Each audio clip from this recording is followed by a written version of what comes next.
Good day and welcome back to another Dbz Dokkan battle video. In this video we're going to be taking a look at, who you should consider spending your redstone on.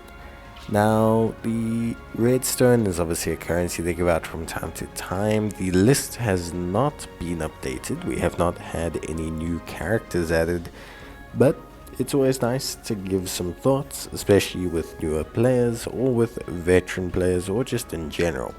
Now if you don't want to use the stone at all for a character, remember you can exchange it for a Elder Kai, so there's always some incentive towards exchanging the stone, so just keep that in mind.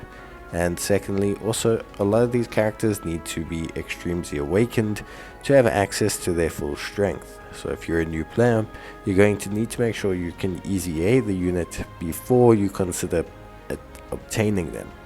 Generally you can do that by checking the Extreme Z battle section and seeing if you can make a team that can take on the Extreme Z battle before you attempt to use the stone on them. Beyond that, let's start by taking a look at my two favorite picks for brand new players, and those are the Goku Kaioken and the physical Vegeta.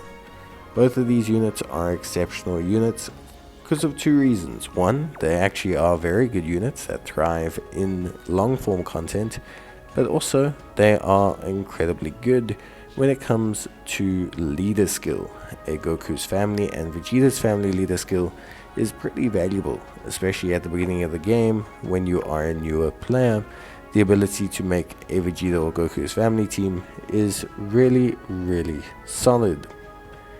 Now obviously beyond those two, which are great picks for newer players, there are some picks that are a little bit more, I want to say, well-rounded. We have the Strength Super Gogeta. He's a very strong unit that has a all types lead skill for superclass units. We then also have the Janemba counterpart, and both of these are very good. Janemba is still able to be run today in a lot of content due to his guard capabilities, and it's going to be one of the stronger extreme units you're able to pick up, especially as a newer player. However, obviously during anniversary, extreme teams are not really on the, on the ball. Then we have the Super Saiyan 3 Vegeta, an exceptional unit that's incredibly good when it comes to tanking.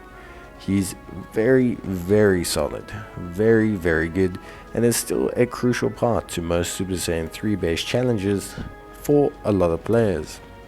Because of how his passive works, he can even tank in events like Red Zone up to the point where his damage reduction disappears. Then we have Tapa, a very good generic support who's very solid on the categories he's on. Now Universal Survival Saga and things like Defenders of Justice haven't received some huge updates in a while, but Tapa is still very usable in a variety of situations. Alongside that, there's nothing too major. Another great double pick, or a pick if you have the reciprocating unit, is the Tech Vegeta and the Physical Trunks. Both of them are pseudo supports on the Vegeta's family team. Both of them are very solid units, and both of them have pretty good all types leads. The big thing about the two of them is that they do require you to have another Vegeta's family category unit, but these are some great pickups as well for newer players who are looking for some support capabilities. Personally, I think they're both incredibly useful and will help a lot of players in the beginning of the game, especially Trunks and Vegeta's all-type lead capabilities. Beyond that, we have another Goku and Vegeta duo with the Super Saiyan 2 Angel Goku and the Martian Vegeta. Both of these are very good units, also who end up having some pretty strong capabilities, but are slightly more niche in how they run. Their EZA is also a bit harder than some of the other ones, so although they are pretty good, they do actually require a little bit more sustenance. However, they are decent linking pairing partners for the Buu Saga LR, so maybe if you're looking for that, it's a good pickup. Next we have AGL Wrathful Broly, who becomes a Pure Saiyans lead after his EZA, and this is something that's incredibly helpful. The fact that he is going to be able to lead Pure Saiyans, which is one of the widest, if not the widest category in the game, is really, really good. Not to mention, he actually is a solid unit himself, being pretty good up right until the very late end game.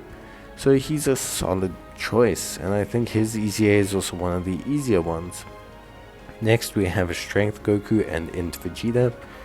Both of these are very good pickups, and considering you have the Majin Buu Saga Spirit Bomb duo, both of these are going to be solid picks for you if you are going down that side of the banner. Both of these units are very solid, and I think in general they are quite good when it comes to their performance in that specific section. So both of them are solid. They both EZA very well. They both are orb changes, which is incredibly helpful for nuking events. And yeah, in general they just are very, very, very good units. And finally we have Super Saiyan 2 Kefla. Probably the best unit out of the bunch here. A really, really solid unit, except for the fact that currently Universe 6 is a little bit on a downturn. Now we'll receive some buffs in the future, so preemptively picking her up is not necessarily a bad choice in any way, shape or form. And that's that. That covers all the notable units. Obviously some of these others are very good picks, however I feel they're a lot more niche in terms of their usability than they are in terms of being widely usable.